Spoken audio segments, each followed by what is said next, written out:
Malam hari ini saya diberi tugas oleh Unicor, lembaga support system kita, lembaga pendidikan kita, untuk share kepada Bapak Ibu semuanya apa yang telah saya pelajari kira-kira 2 tahun setengah saya jalankan usaha ini.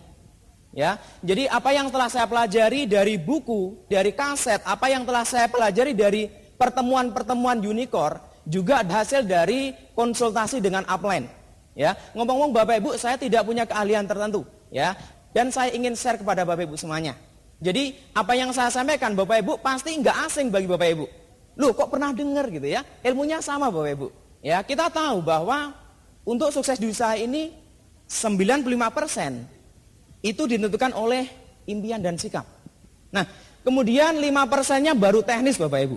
Tetapi begini Bapak Ibu, yang saya temui, mungkin Bapak Ibu juga pasti menemui hal yang sama.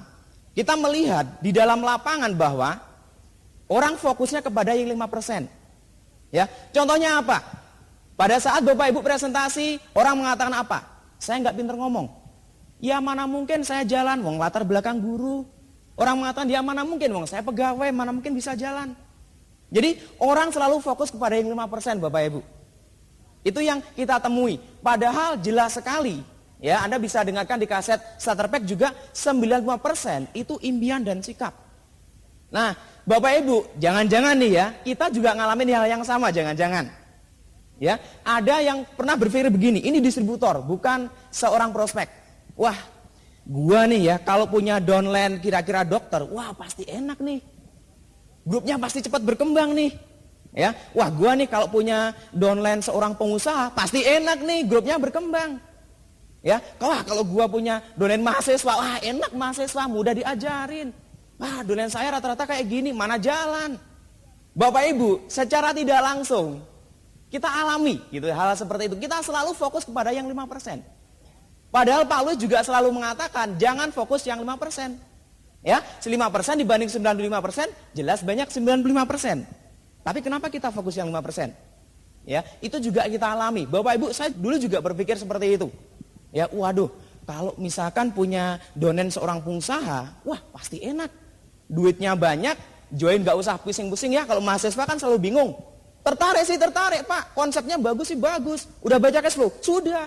Mahasiswa biasanya gitu ya, sodorin cash flow kuadran. Wah bagus, bisnis school oke gitu ya. Tapi duitnya dari mana? Ya Bapak Ibu, saya juga mengalami pada saat presentasi dengan mahasiswa-mahasiswa. Ya, saya mengalami hal-hal seperti itu. Saya sering mengalami. Ya, dan waktu itu secara tidak langsung pola pikir kita pasti mikir, coba kalau pengusaha pasti enak. Nah, kita udah mulai berpikir teknis lagi gitu loh. Bukan berpikir bagaimana impian sikap kita gitu. Jadi kita selalu mengarah ke teknis terus, Makanya Pak Luis Tendian selalu menekankan impian sikap dan sebagainya. Ya, Bapak Ibu, pada malam hari ini apa yang akan saya sampaikan juga bukan berhubungan dengan teknis. Ya, mengenai teknis memang penting sekali, tapi hanya 5% dari total 100% kita jalankan usaha ini. Jadi hanya 5%-nya saja. Ya, jadi yang jauh lebih penting adalah bagaimana sikap kita. Bapak Ibu, mengenai sikap itu bukan saya seperti simsalabim saya tahu semuanya Bapak Ibu. Tidak tahu, saya tidak tahu apa-apa. Di usaha ini saya mulai dari nol. Ya, prospecting apa, bersikap dengan prospek apa, saya tidak tahu semuanya. Nah, ngomong-ngomong sekali lagi, apa yang saya tahu adalah dari hasil konsultasi dan dari hasil saya belajar dengan para upline. Yang saya pelajari bahwa orang-orang yang sukses di usaha ini itu karena sikap beliau Bapak Ibu. Yang saya pelajari bukan karena teknis beliau, tapi karena sikap beliau. Ya, yang pertama yang saya pelajari bahwa orang yang sukses di usaha ini adalah karena sikap karena mau kerja keras.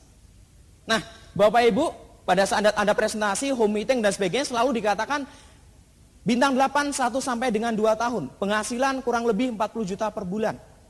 Ya, selalu dikatakan 1 sampai 2 tahun, bukan 10 sampai 20 tahun. Ya, Bapak Ibu, Anda bisa mengambil kalimat ini 1 sampai 2 tahun, bukan 10 sampai 20 tahun. Artinya apa Bapak Ibu? Kalau orang bekerja di luar sana, mereka menghabiskan waktu puluhan tahun. Ya, di usaha ini itu hanya 1 sampai dengan 2 tahun. Artinya diringkas gitu. Puluhan tahun diringkas jadi 1 sampai 2 tahun. Selalu dikatakan di usaha ini, beliau yang sukses mengatakan ya, para upline selalu mengatakan, kamu harus kerja keras, kamu harus kerja keras. Saya pikir betul. Ya, kerja puluhan tahun diringkas jadi 2 tahun. Jelas kerja keras Bapak Ibu, nggak mungkin nggak kerja keras. Di usaha apapun atau di bidang apapun, selalu menuntut namanya kerja keras. Kalau Anda menjadi seorang mahasiswa untuk mendapatkan nilai yang bagus, saya pastikan Anda pasti kerja keras. Nggak ada istilahnya, Pak, saya mau IP saya 3 lebih, tetapi saya tidur-tiduran, Pak, boleh nggak? Nggak mungkin Bapak Ibu, nggak mungkin terjadi. Ya pasti Anda harus mengerjakan PR, Anda membuat makalah, konsultasi dengan dosen, sering ke perpustakaan dan sebagainya. Itu kalau mahasiswa. Di tempat yang lain juga sama, nggak jauh beda ya. Pekerjaan apapun selalu menuntut kerja keras, kerja keras, kerja keras. Seorang olahragawan, ya selalu kerja keras. Kalau kita melihat ada namanya pelatihan nasional, itu biasanya memakan waktu sampai berbulan-bulan di karantina, nggak boleh ngapa-ngapain. Itu kerja keras Bapak Ibu. Semuanya perlu kerja keras, tidak hanya di usaha ini, dimanapun kerja keras. Ya, nah saya mulai belajar kerja keras, tahu bahwa kerja keras itu wajib, itu ketika saat saya kuliah. Pada saat kuliah, saya melihat rekan-rekan saya banyak yang ikut organisasi kampus. Entah itu organisasi intrakampus ataupun organisasi ekstra kampus. Kalau Bapak Ibu amati, pada saat mereka ikut organisasi itu, mereka kerja keras Bapak Ibu. Ya, pada saat mempersiapkan event, acara-acara tertentu, misalkan seminar, misalkan acara dan sebagainya, itu mereka selalu persiapannya berhari-hari. Bahkan kalau mahasiswa sering tidurnya di kampus, lembur. Membuat papan apa gitu ya, itu sampai lembur. Saya lihat teman-teman saya kuliah itu sampai pagi. Dan itu saya pikir juga kerja keras. Nah, ini yang agak menarik. Saya juga pernah ngalami waktu KKN. Ya, pada saat kita membuat proposal dana, biasanya minta dana. Wah, pasti diterima? Tidak, ya. Coba lagi gitu ya. Proposal dana lagi, diterima? Belum tentu. Coba lagi ya, minta proposal dana, minta proposal dana, minta proposal dana berkali-kali. Ditolak, tapi coba lagi kan? Malu kan sama teman kalau nggak dapat dana. Gitu kan? Wah, coba lagi. Bapak Ibu, orang di kampus aja. Bapak Ibu kalau Anda berpikir, apakah organisasi di kampus yang dulu diikuti pasti menjamin masa depan? Itu saja dijalankan Bapak Ibu. Kenapa di usaha ini yang pasti menjamin masa depan Anda nggak kerja keras Bapak Ibu? Nah, itu saya betul-betul kenal namanya kerja keras. Ya, rekan-rekan saya di kampus rata-rata, mereka apalagi kalau demo ya, mereka kerja keras. Demo itu pakai perencanaan Bapak Ibu. Malam itu ya perencanaan demo. Nanti yang maju siapa? Nanti yang negosiasi siapa? Nanti yang berhadapan dengan polisi siapa? Itu pakai perencanaan dan itu kerja keras. Ya, kalau saya Bapak Ibu, saya pribadi saya kenal kerja keras itu sejak semester 3. Di usaha ini kalau para upline mereka sikapnya memang mengajak kita harus kerja keras 1 sampai 2 tahun, saya nggak kaget terus terang.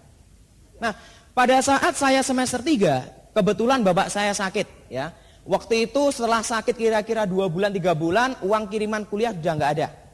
Jadi sejak itu saya sudah harus bekerja gitu ya ceritanya, saya harus mulai bekerja. Jadi seluruh penghasilan dari bapak saya, orang tua saya jadi seorang pegawai negeri sipil itu semua masuk untuk biaya kesehatan, yaitu sakit liver. Saya ingat sekali Bapak Ibu, tahun 96 bulan Agustus. Ya, judulnya saya ingat sekali. Nah, di situ Bapak Ibu, ibu saya yang sangat saya cintai mengirim surat. Nah, maaf hari ini Bapak Ibu nggak bisa ngirim karena memang biayanya habis. Waktu itu ada 2 pilihan. Kamu kalau ingin meneruskan kuliah, kamu harus kerja. Atau kamu pulang gitu ya, nanti membantu bapak di rumah. Kebetulan orang tua saya juga tani selain PNS. Jadi kamu meneruskan kuliah dengan kamu cari pekerjaan apapun, ataukah kamu pulang untuk membantu orang tua. Nah, waktu itu saya bingung ya, saya bingung harus memutuskan seperti apa. Kebetulan saya punya kakak yang juga kuliah di Jogja, bukan kakak kandung tapi kakak agak jauh gitu ya. Nah, waktu itu memotivasi saya, kamu harus punya masa depan cerah, kamu harus begini dan sebagainya. Waktu itu saya putuskan, saya harus tetap di Jogja, apapun pekerjaan saya ambil. Nah, pada saat itu, kebetulan pas habis maghrib gitu ya, ada teman yang datang. Ya, teman ini menawarkan sebuah pekerjaan. Kamu katanya butuh pekerjaan, iya gini dan sebagainya. Oke, kamu bekerja aja bisa. Pokoknya apapun, yang penting kamu halal kan? Iya, saya ambil. Nah, sejak tahun 96, saya bekerja kepada seorang profesor di bidang statistik. Pada saat itu pekerjaan saya adalah kalau pagi hari sekitar jam 6 gitu ya, saya sudah belanja ke pasar. Nah, setelah belanja ke pasar saya nyuci mobil. Setelah nyuci mobil kira-kira jam 7 saya baru ke kampus, saya kuliah. Nah, kadang-kadang karena waktunya itu mepet dengan kuliah, kadang-kadang nggak mandi Bapak Ibu. Ya pokoknya udah gitu dibasahi rambut, udah langsung pergi ke kampus. Nah, setelah pulang kira-kira jam 2, jam 3 saya balik lagi. Saya waktu itu nyapu di rumah dan ngepel. Sampai sore nyiram tanah dan sebagainya. Dan itu saya jalankan kira-kira 6 tahun setelah sampai kuliah. Jadi Bapak Ibu kalau di usaha ini ditekankan kita kerja keras 1 sampai 2 tahun, bagi saya nggak berat Bapak Ibu. Yang lebih berat adalah pada saat saya waktu itu ya, pada saat saya awal kuliah itu, pada saat saya bekerja adalah ketika membersihkan penampung air. Itu paling berat Bapak Ibu. Di rumah itu kan ada 2 lantai rumahnya, ya. Jadi penampungnya air ada 2. Yang penampung air yang satu itu besar sekali, itu diperuntukkan untuk rumah yang bawah. Ya, kalau itu saya membersihkannya nggak terlalu repot Bapak Ibu ya. Saya tinggal panjat, langsung saya bersihkan selesai. Yang repot adalah yang kedua, penampung air yang tinggi sekali. Penampung air yang tinggi ini itu hanya disangga 1 tiang besi gitu ya. Jadi kalau dipanjat itu kan di atas lantai yang 2. Jadi ketika saya panjat di atas, ketika ada angin itu shoot gitu ya, shoot goyang-goyang. Jadi wah betul-betul takut Bapak Ibu ya. Saya takutnya apa? Masih muda, agak ganteng gitu ya kok. Waduh, kayaknya berat juga ini gitu ya. Jadi waktu itu Bapak Ibu itu hal-hal yang saya pikir cukup berat ya saya jalankan. Nah selain saya di rumah itu ya petugas-petugas yang lain gak ada yang berani bersihin yang di atas. Ya, jadi Bapak Ibu tidak hanya di usaha ini. Dulu saya sudah dikenalkan namanya kerja keras. Jadi kalau dikatakan 1 sampai 2 tahun kerja keras, saya terus terang nggak takut Bapak Ibu. Udah biasa, gitu ya. Nah Bapak Ibu, pada saat saya mengajar itu juga butuh kerja keras. Jadi terus terang ini mengenai hikmah saya belajar dari inti sebuah kerja keras, gitu ya. Pada saat mengajar juga butuh kerja keras, gitu ya. Pada saat mengajar, saya mengajar 1 tempat, 2 tempat, 3 tempat dan sebagainya sampai beberapa tempat. Itu juga butuh kerja keras. Sampai malam lembur gitu ya. Privat ke perumahan anak-anaknya rewel gitu ya. Wah susah banget gitu ya. Diajarin lari-lari gitu kan. Jadi ngajar pun perlu kerja keras. Sebelumnya sudah mempersiapkan materinya gitu ya. Jadi nanti akan ngajar apa gitu ya. Nanti sudah dipersiapkan mata pelajaran ini, materinya ini, bahasan ini, bab ini dan sebagainya. Itu sudah harus dipersiapkan. Dan setiap semester ganti. Ya ganti kurikulum. Itu pun harus kerja keras Bapak Ibu. Ya, saya ingat sekali sebelum jalankan usaha ini, saya pengen sekali namanya handphone. Teman-teman ngajar saya ada yang punya Siemens C35 itu ya, waktu itu wah udah kerennya minta ampun gitu ya. Teman-teman saya itu banyak yang punya itu, ya karena saya sudah berkeluarga, saya nggak mungkin minta orang tua. Waduh, gimana caranya gitu ya? Dari hasil ngajar hanya cukup untuk menghidupi anak 1 istri 1. Itu dari hasil mengajar. Nah, saya berpikir gimana caranya bisa beli handphone. Ya, kebetulan di Jogja waktu itu ada peraturan dari pemerintah ya, dari kepolisian wajib helm standar. Itu sekitar tahun 2002 kalau nggak salah ya. Saya belum kenal usaha ini. Nah, waktu itu di Solo itu helm masih agak murah. Di Solo agak murah dan Jogja harganya cukup tinggi ya, selisihnya sekitar 20.000. Nah, saya ngambil helm ke Solo. Selama kira-kira 10 hari saya jualan helm. Untung gitu ya, lumayan itu ya. Laku 350.000, saya belikan handphone T10 warna biru ya, Ericsson. Itu menarik sekali. Ya, itu pun saya dituntut kerja keras gitu. Nah, bagaimana di usaha ini Bapak Ibu? Di usaha ini yang saya nilai kerja keras kita belum apa-apa, nggak ada nilainya. Kalau dibanding pekerjaan saya dulu, nggak ada nilainya. Kerja keras kita di usaha ini apa? Paling presentasi, follow up dan sebagainya. Nggak ada yang berat, ya. Nah, Bapak Ibu, waktu itu saya konsultasi dengan upline saya, Pak, kalau saya ingin berkembang caranya bagaimana, Mak? Kamu kerja keras. Kalau perlu naik motor kemanapun. Ya, karena saya nggak punya dana yang cukup, saya harus naik motor gitu ya. Nah, ada dolen saya yang mengajak ke Bali. Wah, karena mau naik kereta atau bis atau pesawat apalagi nggak mungkin, saya naik motor. Selama sehari semalam, istirahat 2 jam di Gresik. Jadi ketika saya konsultasi, sponsor saya mengatakan kerja keras, kalau kamu pengen sukses kerja keras dan sebagainya. Saya jalani, ya. Waktu itu naik motor ke Bali, dari Jogja ke Bali itu sehari semalam kalau nggak salah ya, sampai di daerah Tabanan, ya deket Denpasar sana. Nah kemudian selain itu saya juga dituntut, kalau kamu ingin sukses, ya Pak Luis juga mengatakan kerja keras. Saya naik motor itu dari Jogja ke Kota Rembang, ya. Jadi dari Jogja melewati Magelang, melewati Semarang, melewati Kudus, Demak sampai ke Kota Rembang. Mungkin itu perjalanannya juga nggak terlalu menarik. Ada satu hal yang paling mengesankan bagi saya Bapak Ibu. Pada saat pulangnya ya, pulang ke Jogja sampai di Kudus, saya diberhentikan oleh seorang laki-laki. Ya, berhenti gitu ya. Waktu itu hujan lebat. Karena hujan lebat kan lari motor saya nggak kenceng gitu ya. Saya berdua dengan klien saya. Diberhentikan, saya berhenti. Dia alasan katanya motornya rusak. Mas, motor saya rusak mas. Bisa pinjam obeng nggak katanya. Saya melihat motor dia lagi nyala Bapak Ibu. Waktu itu gelap sekali. Saya langsung terpikirkan, waduh ini kayaknya kriminal ini, bahaya itu ya. Pinjemnya obeng, ngomongnya motornya rusak, ternyata motornya lagi nyala. Nah ternyata wush gitu ya. Waduh gimana itu ya. Langsung saya bilang kebetulan saya lagi bonceng di belakang, tancap aja, udah tancap gas. Waktu itu ingat sekali Bapak Ibu. Gimana jadinya kalau ditusuk, gak jadi bintang 8. Nah, Bapak Ibu, jadi saya juga tidak takut namanya kerja keras. Upline selalu mengatakan kamu harus kerja keras. Bapak Ibu, dari apa yang saya sampaikan tadi, banyak orang yang masih berpikir bahwa usaha ini menguntungkan yang di atas. Kalau saya katakan, untung apanya gitu loh. Bapak Ibu, Anda tahu yang saya bantu ternyata tidak jalankan usaha ini. Jauh-jauh dari ke Rembang dan sebagainya sampai mau ditusuk. Dia berhenti. Saya rugi waktu, rugi tenaga dan sebagainya. Ternyata orangnya berhenti. Jadi kalau ada orang yang ngomong, Pak, Anda enak ya bintang 8, enak apanya gitu loh. Ya, Bapak Ibu, yang terpenting sebenarnya bukan bagaimana cara kita untuk melakukan sesuatu di usaha ini. Bagaimana caranya begini, bagaimana Pak merospek orang yang lebih pintar. Ya mungkin Bapak Ibu sering ditanya oleh downline Anda. Pak, kalau saya punya prospek pengusaha gimana ya? Gitu ya. Pak, prospek saya ini aneh Pak. Dia sudah pengusaha, tapi orangnya begini dan sebagainya. Mungkin di kaset nggak ada gitu ya. Cara menghadapi orang begini dan sebagainya. Nggak ada Bapak Ibu ya. Orang selalu berpikir dan fokus kepada bagaimana sih, bagaimana dan sebagainya. Pak Louis selalu menekankan bukan how, tapi why.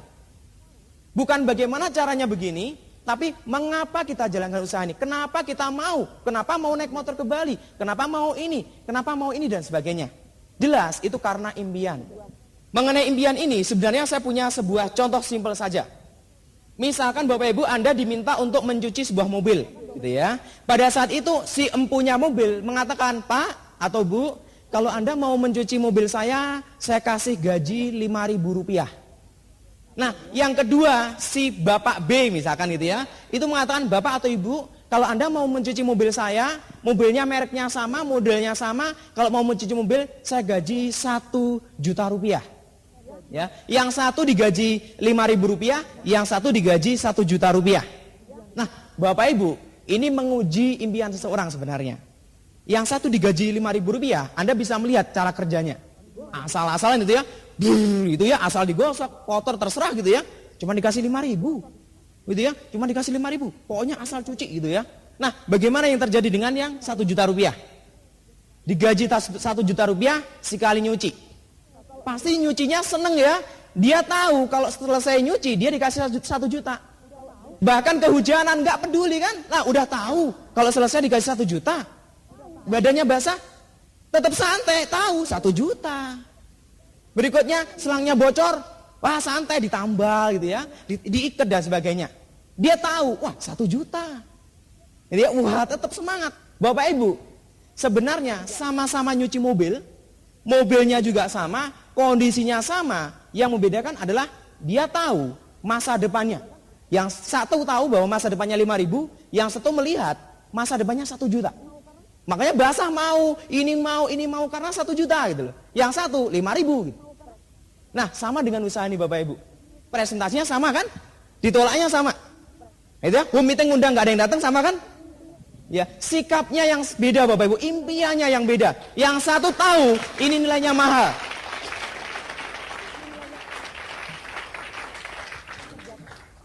Bapak Ibu, apakah kerja keras itu harus bagaimana dan sebagainya, ataukah kerja keras itu cukup gitu ya misalkan ya. Bapak Ibu, mengenai arah bagaimana cara kita kerja dan sebagainya, kita nggak usah khawatir, kita punya sebuah support system Unicore yang saya pikir sangat luar biasa sekali ya. Ya, dulu saya betul-betul tidak paham bagaimana membangun sebuah sistem gitu ya. Unicore sangat luar biasa sekali ya. Unicore menyediakan 7 langkah kerjanya. Jadi langkah kerjanya sudah ada. Langkah pertama, kedua, ketiga sampai langkah ke-7. Ya, Unicorn sudah menyediakan pendidikannya, ya, sudah menyediakan alat-alatnya. Seperti apa misalkan ya? Alatnya ada buku, ada VCD gitu ya, ada pertemuan-pertemuan, ada kaset dan sebagainya. Itu alat-alat yang disediakan oleh Unicorn. Nah, Bapak Ibu, Unicorn juga punya namanya konsep dasar dari Unicorn. Ya, mungkin Bapak Ibu juga semua sudah tahu konsep dasar dari Unicorn, yaitu menjadi seorang core person. Itu saya pikir adalah kalau Bapak Ibu kerja keras, fokus bagaimana menjadi seorang core person, kita juga tahu bahwa Bapak Ibu pasti sukses di usaha ini. Ya, core person itu apa Bapak Ibu? Ya, saya nggak akan bahas juga. Ya, Anda bisa dapatkan kasetnya, core person, core leader gitu ya. Dan core person ini juga Anda bisa konsultasikan kepada sponsor dan upline Anda. Ya, jadi sekali lagi Anda cek upline, jangan langsung diambil konsultasi dari atas panggung, gitu ya. Jangan diambil konsultasi dari atas panggung. Anda konsultasikan dulu. Nah, Bapak Ibu, mengenai core leader ini di setiap kota saat ini, ya, saat ini di setiap kota akan diadakan core leader weekend.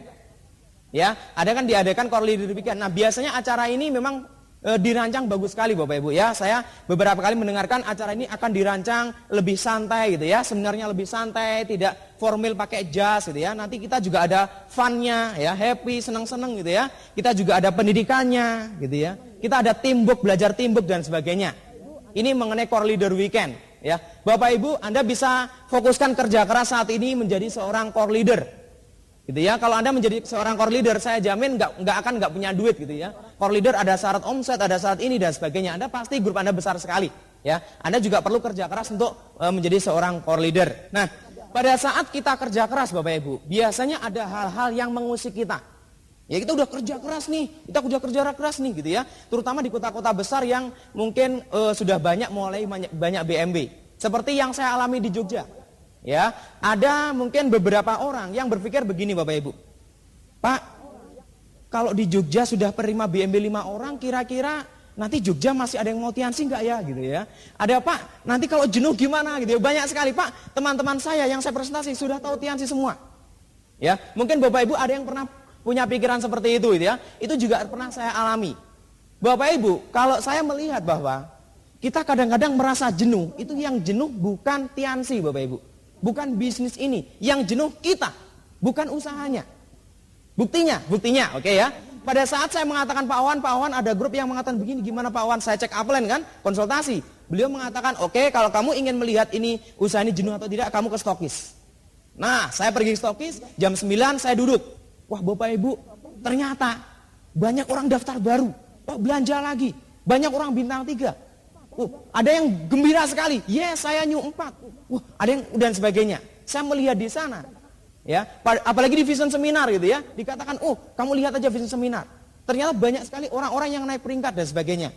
Bapak Ibu, ternyata pada saat kita merasa jenuh, itu yang jenuh bukan bisnis ini, tapi kita yang merasa jenuh, bukan usahanya. Tiansi tetap kok, ya. Pada saat kita merasa jenuh, orang lain berkembang. Itu yang jenuh kita Bapak Ibu, bukan usaha ini. Usaha ini nggak akan jenuh. Anda bisa dengarkan di kasetnya menghadapi kendala ya, dikatakan nggak mungkin jenuh gitu ya. Pertambahan penduduk tidak imbang dengan pertambahan distributor, nggak mungkin jenuh.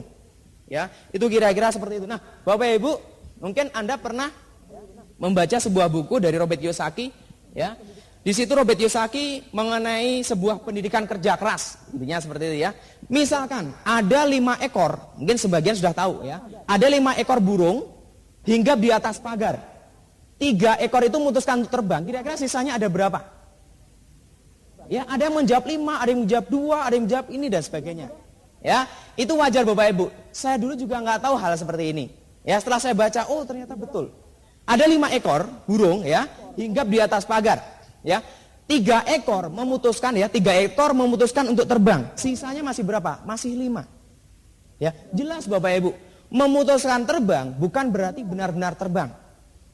Ya, baru pengen terbang gitu loh. Sama dengan usaha nih Bapak Ibu. Ya, mungkin saya ingin bertanya kepada Bapak Ibu semuanya. Bapak Ibu, siapa yang malam hari ini hadir yang ingin mendapatkan mobil BMW? Coba. Semuanya ya, pengen BMW, semuanya pengen BMW. Saya juga seperti itu Bapak Ibu. Ya, semuanya pengen, semuanya mau, semua memutuskan untuk dapat. Tapi yang benar-benar terbang, yang benar-benar mau presentasi, yang benar-benar mau ditolak orang, yang benar-benar mau kehujanan, yang benar-benar mau buat home meeting nggak ada yang datang, hanya berapa persen Bapak Ibu? Itu nilai dari kerja keras, itu pendidikan di usaha ini sangat tinggi sekali Bapak Ibu. Ya, saya belajar dengan Robert Kiyosaki di dalam bukunya. Ternyata kerja keras itu nilai pendidikan ternyata ya. Dan unicorn ya melalui kasetnya, buku, melalui pertemuan gitu ya, itu sudah menyediakan alat-alatnya bahwa kita belajar untuk pendidikan secara kerja keras di sini. Gitu ya. Nah itu hal pertama yang saya pelajari dari orang-orang sukses di usaha ini. Bahkan saya ingat sekali ya, ada seseorang yang mengatakan no pain no gain gitu ya. Tidak ada sakit, tidak ada kerja keras ya, tidak akan dapat gitu ya. Nggak ada makan siang gratis. Tidak ada peringkat bintang 8 tanpa ditolak. Ya, Bapak Ibu, hal kedua yang saya pelajari dari orang-orang yang sukses di usaha ini karena mereka mau berkorban. Bapak Ibu, mungkin Anda pernah mendengar atau mungkin ada orang yang mengatakan kepada Anda, ngapain sih jalankan usaha ini? Malam-malam keluar pakai jas gitu ya.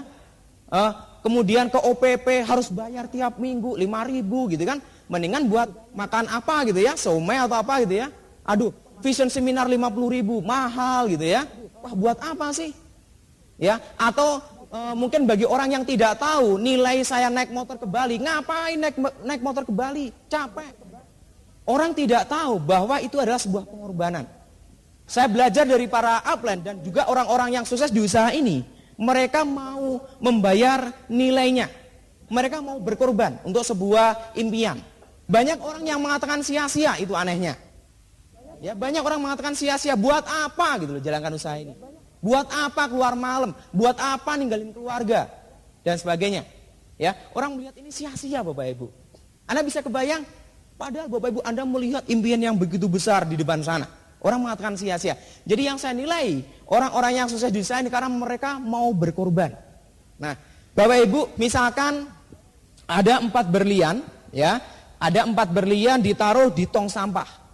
Tongnya itu ya, tong sampah itu penuh dengan ya sampah-sampah gitu ya. Ada yang bau gitu ya, terbuat dari sampah makanan, daun gitu ya, kaleng-kaleng gitu ya. Macam-macam ya, tong sampah namanya juga tong sampah gitu ya. Apapun dimasukin. Sisa makanan pokoknya apapun dimasukin gitu ya. Kotoran apapun dimasukin gitu ya. Nah, Bapak Ibu, ternyata di tong sampah itu ditaruh 4 berlian. 4 berlian itu ditaruh diaduk-aduk. Gitu ya. Diaduk-aduk sampahnya itu sehingga berliannya yang 4 yang bernilai mahal sekali itu bercampur jadi satu dengan tong sampahnya. Nah, Bapak Ibu, berlian itu mahal sekali. Berlian 4 itu kalau Anda bisa menemukannya, Anda akan dijamin masa depan Anda. Keturunan Anda, anak Anda semuanya akan dijamin. Ya dari 4 berlian itu. Ya, ada 4 berlian. Oh, itu menarik ya. Ada yang warna jingga, ada yang warna merah, ada warna putih gitu ya. Pokoknya menarik sekali dan bagus. Nah, Bapak Ibu, kalau Anda dikasih kesempatan untuk mencari berlian di dalam tong sampah itu, apakah Anda mau? Padahal itu menjanjikan, itu masa depan yang begitu cerah sekali. Mungkin ada ya, si A misalkan mencoba, si A mencari berlian itu, mencari-cari diaduk-aduk, setelah berjalan kira-kira 1 minggu, waduh, berliannya kayaknya nggak ada nih, kita kayaknya ditipu nih, nggak ada berlian. Ya, dia quit, dia keluar, udahlah, saya nggak mau. Ada yang mungkin mencoba mencari gitu ya, oke, saya cari berliannya, dicari selama 1 bulan, nggak ketemu, udah, saya berhentilah. Ya, ada yang mencari berlian selama, udah berusaha, diaduk-aduk, nggak ketemu-ketemu selama 1 tahun, udah saya berhenti. Berliannya nggak ada kok, bohong ini. 4 berliannya kalian ditaruh, nggak ada ini. Ya, mungkin apakah Anda pernah membatasi diri Anda? Pak, kalau saya cari berliannya 1 minggu, nggak ada, saya keluar ya Pak ya. Atau, Pak, kalau saya cari berliannya selama 1 bulan nggak ada, saya keluar ya Pak ya.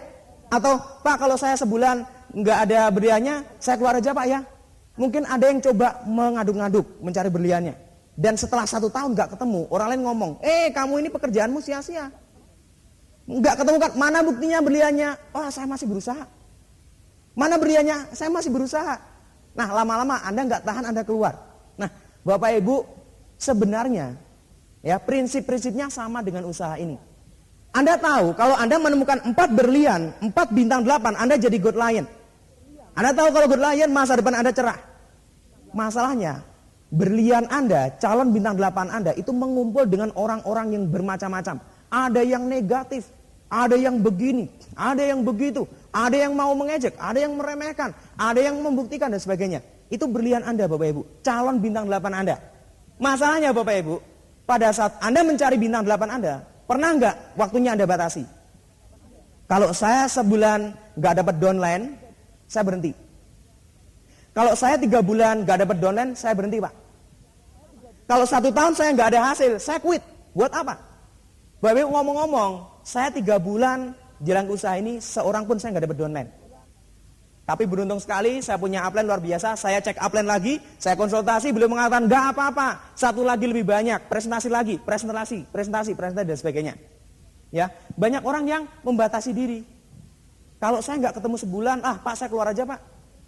Saya udah sebulan nggak ada hasil nih. Berliannya mana katanya nanti akan ketemu bintang 8. Saya udah sebulan nggak ada hasil.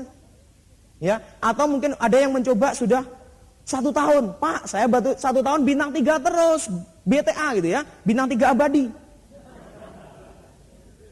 Ya, saya keluar aja Pak. Orang bilang, aduh mana buktinya, mana ini dan sebagainya. Ya Bapak Ibu, apakah Anda batasi waktu Anda untuk mencari 4 calon bintang 8 Anda? Ya, tapi Bapak Ibu, pasti ada, kalau Anda nggak berhenti menjalankan usaha ini, Anda pasti ketemu 4 calon bintang 8 Anda. Kalau Anda nggak berhenti, pasti ketemu 4 calon bintang 8 Anda. Bapak Ibu, kalau kita nilai Bapak Ibu, apa yang kita lakukan di usaha ini 100% ya, full heart ya. Kalau full heart itu penuh keyakinan ya, penuh hati, pokoknya maksimal itu ya. Nggak mau mundur itu ibaratnya. Anda jalankan usaha ini 100% dari usaha Anda, itu yang betul-betul menghasilkan, itu hanya 5%-nya Bapak Ibu. Ya, dari seluruh apa yang Anda jalankan di usaha ini, apa yang Anda maksimalkan, apa yang Anda lakukan di usaha ini, itu hanya 5% yang akan memberikan hasil. 95% yang saya nilai, saya pelajari dari mereka-mereka yang sukses, itu adalah prosesnya. 5% hasil, 95% proses gitu. Ya, jadi prosesnya itu lebih banyak daripada hasilnya. Tetapi Bapak Ibu, 5% hasil ini menghasilkan apa yang kita impi-impikan gitu ya. Meskipun hanya 5%, tapi semua impian kita akan tercapai dengan 5% kerja keras kita. Ya, itu hanya 5%-nya. Jadi 95% itu proses kita. Lebih banyak kita diterima atau ditolak? Ditolak gitu loh. Kita mengundang lebih banyak yang hadir atau yang tidak hadir? Banyak yang tidak hadir gitu.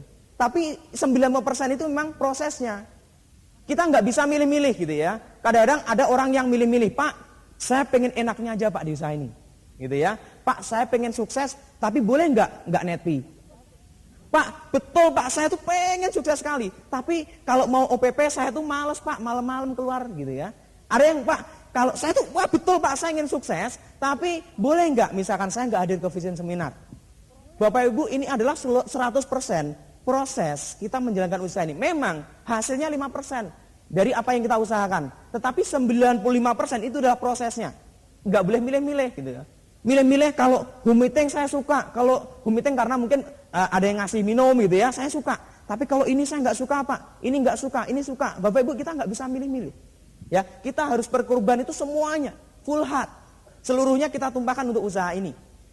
Ya, itu prosesnya. Nah, saya pelajari dari mereka, orang-orang yang sukses di usaha ini adalah mereka berkorban dari segi waktu. Bapak Ibu, mungkin banyak dari Anda yang berpikir, waduh, waktu saya sempit sekali untuk jalankan usaha ini. Saya sibuk.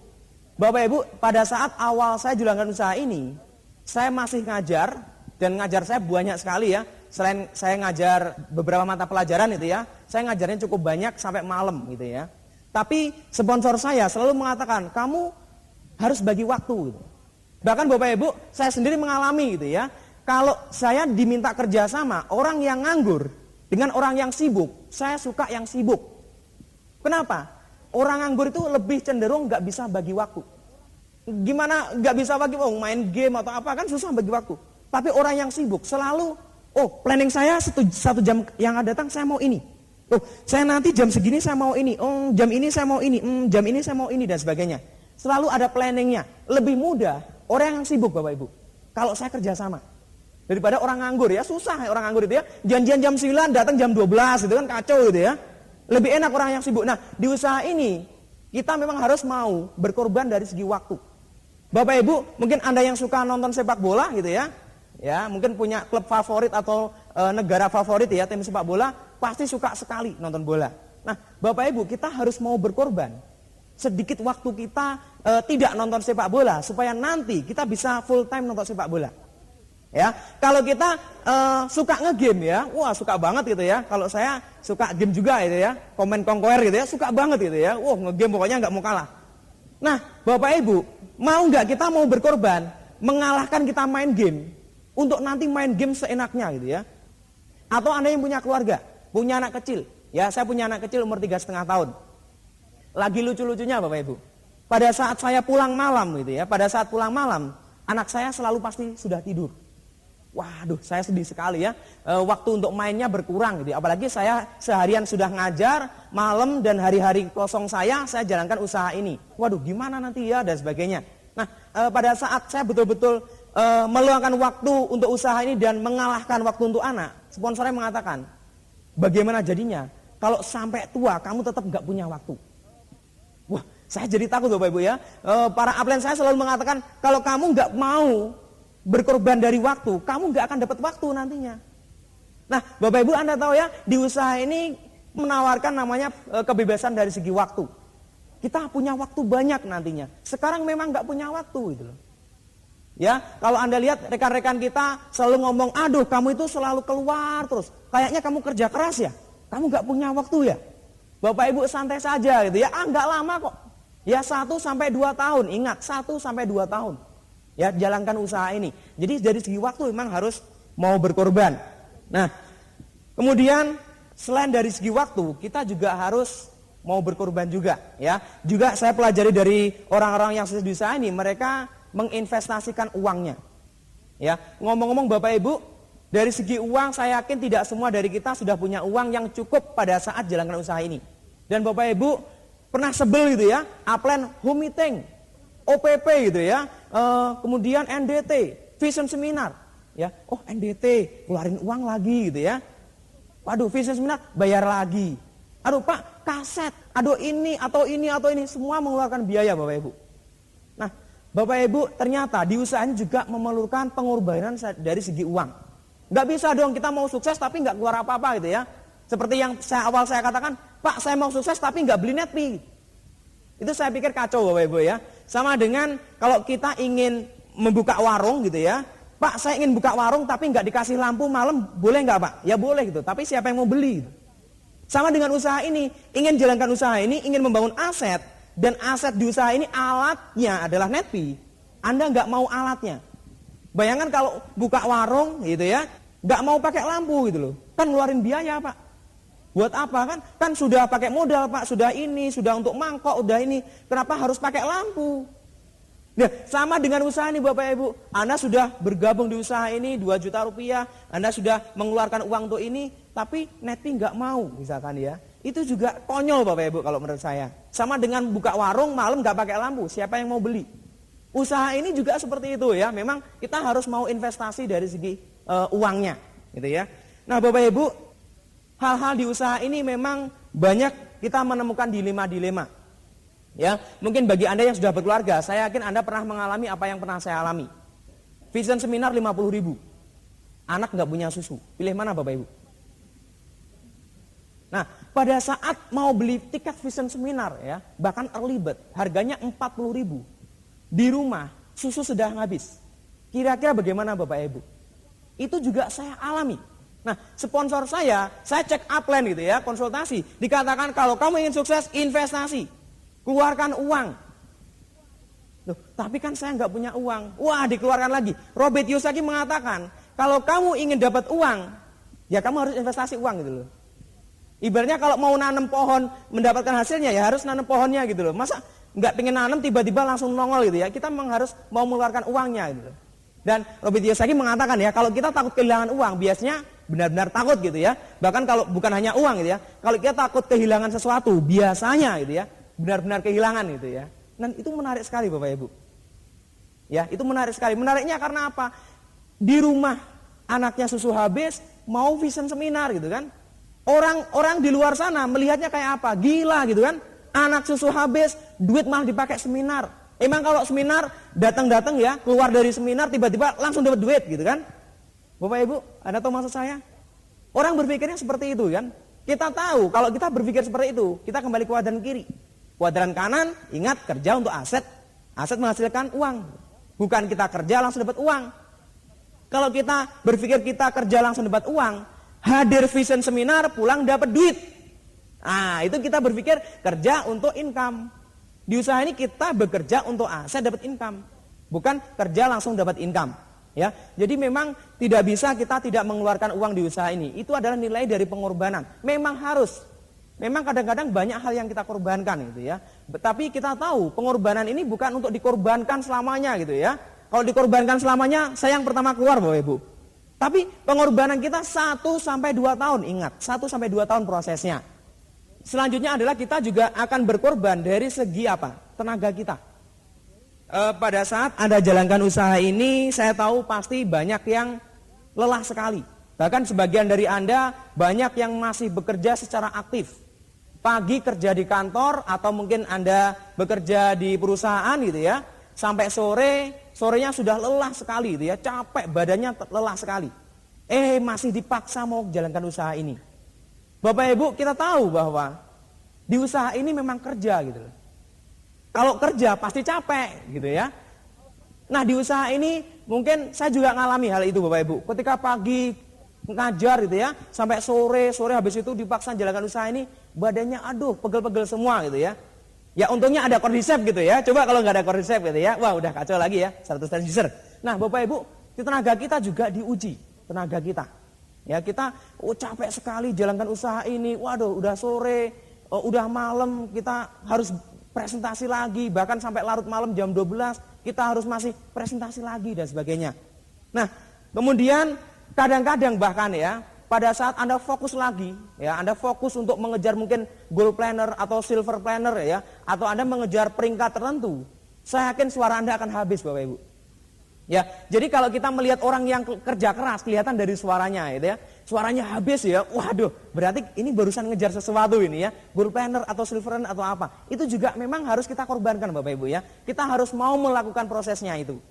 Ya, kemudian selanjutnya adalah mereka-mereka yang betul-betul sukses, bisnisnya berkembang di usaha ini, mereka memang mau berkorban dari segi perasaan. Pada saat Anda jalankan usaha ini, pasti nggak enak dengan teman yang nggak suka usaha ini. Ya, pasti nggak enak dengan saudara yang mungkin tidak tertarik dengan usaha ini. Tidak enak dengan orang tua gitu ya. Ngomongnya, Pak, saya mau ke Bandung, mau kuliah, ternyata mau presentasi gitu ya. Kenapa bohong? Karena orang tua nggak dukung mungkin gitu ya. Jadi Bapak Ibu saya tahu Anda pasti perasaannya nggak enak gitu ya. Udah bohong orang tua, kalau orang tua nggak dukung ya, udah bohong-bohong dikit gitu ya. Atau dengan kawan sekamar gitu ya. Sekamar yang satu benci, Anda suka gitu ya kan. Wah berarti bertolak belakang ya. Anda fokus sekali menjalankan usaha ini, kawan Anda, wah menolak mentah-mentah. Ya, memang kita dari segi perasaan ya kita harus mau berkorban gitu. Harus gak enak gitu kan. Memang usaha ini itu gak enak Bapak Ibu ya, tapi duitnya enak. Ya betul kan? Ya, Bapak Ibu, Anda tahu rekan-rekan Anda yang mungkin gak enak ya dengan usaha ini, gak suka gitu ya. Saya juga mengalami hal seperti itu. Ya, saya punya geng 6 orang gitu ya di kampus dulu. Pada sudah selesai mereka masih ngumpul di Jogja. Mereka masih berkumpul, sering ngumpul. Nah pada saat saya jalankan usaha ini mereka rata-rata nggak suka dengan usaha ini. Perasaan saya nggak enak. Dulu biasa ngumpul-ngumpul gitu ya. Ngumpul-ngumpul kalau hari-hari tertentu aja ya. Nggak setiap hari sih karena saya juga harus kerja. Hari-hari tertentu harus ngumpul. Ya bahkan teman-teman kantor saya dulu ya. Teman-teman di waktu ngajar. Mereka nggak suka dengan usaha ini. Nggak enak Bapak Ibu perasaan. Nggak enak memang. Tapi pada saat Anda sukses. Mereka pada SMS. Traktir dong. Weh, makan-makan dong. Oh kan udah sukses. Makan dong. Gimana ini dan sebagainya. Bapak Ibu, ya. Orang tidak suka dengan usaha ini. Memang betul. Ya, pada saat Anda punya mobil, ya, tetap aja mereka mau gitu loh dengan mobilnya ya. Tapi usahanya mereka tetap nggak mau, nggak masalah kan? Ya, seperti Anda menemukan berlian tadi ya. Orang nggak mau sampahnya, tapi berliannya tetap berharga. Gak ada hubungannya dengan sampahnya gitu ya. Berliannya tetap berlian, tetap bernilai, tetap mahal. Ya, Anda juga jalankan usaha ini, Anda merasakan hal seperti itu. Gak enak gitu ya. Gak enak dengan saudara gitu ya. Apalagi Bapak Ibu, Anda pasti merasakan pada saat reuni keluarga. Wah, reuni keluarga pada saat ngumpul kita datang gitu ya. Teket-teket kita datang. Awas ditiansiin. Awas minggir ditiansiin. Kalau enggak Bapak Ibu, Anda pasti merasakan, emang lo udah dapat BMW? Mana BMW-nya? Waduh Bapak Ibu, itu hal-hal yang memang perasaan kita nggak enak gitu. Ya, perasaan kita nggak enak dengan teman, dengan saudara, dengan orang-orang dekat kita dan sebagainya. Mana BMB-nya? Ngomong-ngomong udah dapat BMB belum gitu ya. Selalu hal-hal itu yang disampaikan. Nah, pada saat dulu saya ngajar juga seperti itu Bapak Ibu. Saya datang tuk-tuk gitu ya, naik motor sampai di depan kantor sekolah gitu ya. Pak, BMB-nya kok diparkir di situ katanya. Padahal tahu itu motor Bapak Ibu. Jelas-jelas itu motor gitu loh. Ya. Jelas-jelas itu motor bukan BMW, tapi dipleset-plesetin. BMB-nya mana gitu ya? Atau Pak BMB-nya kok ditaruh di seperti itu ya? Saya waktu itu masih kira-kira bintang 4 ya. Jadi dikatakan seperti itu sempat ces gitu ya pikiran kita. Tapi nggak apa-apa Bapak Ibu. Memang kita harus melalui proses-proses seperti itu ya. Beliau-beliau orang yang sukses mengalami hal yang sama gitu. Perasaannya nggak enak. Gitu ya. Nah, kemudian Bapak Ibu ada hal yang lain ya yang kita memang harus mau berkorban, yaitu pikiran kita. Di usaha ini sebenarnya yang paling sulit itu bukan follow up, bukan presentasi, ya, bukan yang lain juga. Tapi yang paling sulit adalah berpikir positif. Ya, kasetnya sudah ada ya, netnya sudah keluar. Nah, Bapak Ibu, itu yang paling sulit. Ya, pada saat upline Anda mengatakan, kamu begini, Pak, kamu begini, kamu begini. Kira-kira kita masih berpikir positif atau enggak? Ya, upline kita mengatakan, kalau kamu ini sukses begini. Ya, kamu begini, kamu begini. Kita masih berpikir apakah upline kok nyuruh-nyuruh ataukah inilah proses supaya kita sukses. Itu melatih pikiran kita. Ya, pikiran kita harus di-set seperti itu Bapak Ibu. Itu yang saya pelajari dari mereka-mereka yang sukses, gitu ya. Saya juga belajar dari para upline, beliau-beliau memang berpikirnya positif terus. Pertemuan misalkan ya, Anda bisa dengarkan di bersikap positif dan sebagainya. Dalam pertemuannya kosong, gitu ya. Kita harus positif. Kaset harus positif, semuanya harus positif. Dia bahkan dengan siapapun Bapak Ibu, bukan hanya dalam hal usaha ini, memang kita harus positif. Apalagi di usaha ini, gitu. Ya, bagaimana kita nggak positif? Misalkan ya, pada saat upline Anda, Pak, ini target begini Pak, ini begini Pak, ini begini Pak. Anda berpikir, waduh, kalau saya bintang 6, wah kamu bintang 7 dong. Wah kalau saya bintang 7, wah kamu enak dong bintang 8. Bapak Ibu, selalu kita mau berpikir positif ya, investasi atau berkorban dari segi pikiran. Ya, saya di usaha ini memang tidak terlalu banyak tahu gitu ya. Makanya saya selalu konsultasi dengan upline gitu ya. Nah, pada saat saya mengalami hal-hal yang buruk di usaha ini gitu ya. Bapak Ibu, saya yakin juga Anda pernah mengalami hal-hal buruk. Ya. Hari itu kayaknya sedih banget gitu ya, udah ditolak, downline-nya nggak mau datang gitu ya. Pokoknya intinya mengalami hal buruk gitu loh. Ya, saya yakin semua pasti mengalami itu ya. Pada saat Anda mengalami hal buruk, sponsor saya memberikan sebuah VCD film ya, judulnya Braveheart. Ya, mungkin ada yang sudah pernah menonton ya. Itu memang filmnya agak lama, tapi menarik sekali film itu ya. Jadi Braveheart itu bercerita mengenai perjuangan rakyat Skotlandia menentang penjajahan Inggris. Ya, itu menarik sekali, ya. Pada saat itu ada seorang pejuang namanya William Wallace, gitu ya, yang pemainnya Mel Gibson, gitu ya. William Wallace ini itu berada di depan pasukannya, bukan pasukan sebenarnya, rakyat Skotlandia, ya. Waktu mereka sudah berhadapan antara rakyat Skotlandia dengan tentara dari Inggris, waktu itu tentara Inggris dengan seluruh perlengkapan perang dan rakyat Skotlandia hanya membawa senjata seadanya. Ada yang pakai pentungan, ada yang pakai kayu, pokoknya seadanya. Dan mereka tidak pakai baju apa-apa ya, baju perang maksudnya. Dan semua tentara Inggris mereka memakai baju perang. Ya, mereka rata-rata berkuda dan sebagainya. Waktu itu Bapak Ibu, si William Wallace ini menyemangati pasukannya ya, yang terdiri dari rakyat Skotlandia. Ayo kita harus berjuang. Ya, kita harus merdeka gitu ya. Merdeka itu mahal gitu ya. Kebebasan itu mahal dan sebagainya. Ya, apakah Anda nanti mau tidur di rumah, Anda juga akan mati. Anda perang juga tetap mati gitu ya. Wah, menyemangatinya begitu semangat. Nah, pada saat itu rakyat Skotlandia yang mau perang itu melihat tentara Inggris itu banyak yang hatinya ciut. Ada yang mundur satu-satu. Wah, saya nggak mau perang, takut musuhnya terlalu hebat, gitu ya. Musuhnya ribuan, gitu ya. Jauh lebih banyak, jauh lebih hebat. Ada yang mundur satu, gitu ya. Ada yang mundur satu lagi. Kami takut, kami nggak mau perang, kami mau hidup aja. Satu-satu mundur. Ada yang begini, ada yang begini, ada yang begini dan sebagainya. Ya, itu baru proses awalnya. Setelah itu Bapak Ibu, ya, perang betulan buat gitu ya, perang antara Skotlandia dengan Inggris. Dan waktu itu yang paling mengesankan adalah pada saat William Wallace ini ternyata dihianati oleh pasukannya sendiri. Ada seseorang ya, pasukannya ya, yang wah kita akan merdeka, ayo kita perangi Inggris dan sebagainya itu ya, kita perangi tentara ini dan sebagainya. Ternyata yang mengatakan seperti itu dia berbalik memusuhi Skotlandia. Ya, Bapak Ibu Anda tahu di usaha ini kita juga mengalami hal yang sama kan?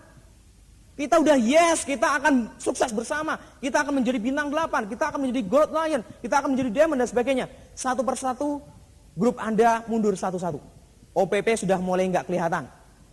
NDT yes Pak, NDT saya datang, di SMS-in yes Pak saya datang, tidak datang, tidak nongol.